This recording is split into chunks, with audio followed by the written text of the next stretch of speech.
So I wanted to talk about strength versus size training and how a person can be weak but big or strong but small.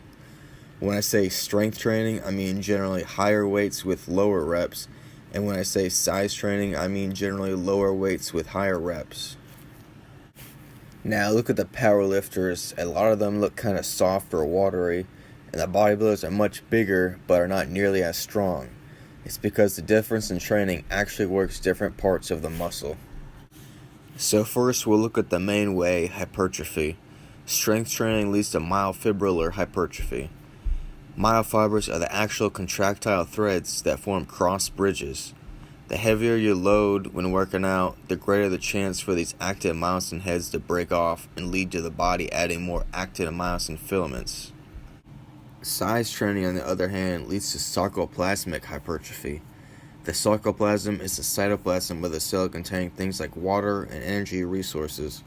This part of the cell gets worked with higher reps because it holds energy needed for anaerobic respiration to meet the metabolic needs. Also note that the sarcoplasm is a lot bigger and has more room for potential growth than the organelles. There's just going to be a lot less functional strength this way. Now another way you can gain size and strength is by increasing the number of muscle fibers, or hyperplasia. But this is a little controversial because hyperplasia in humans really seems to come from growth hormone and anabolic steroid use.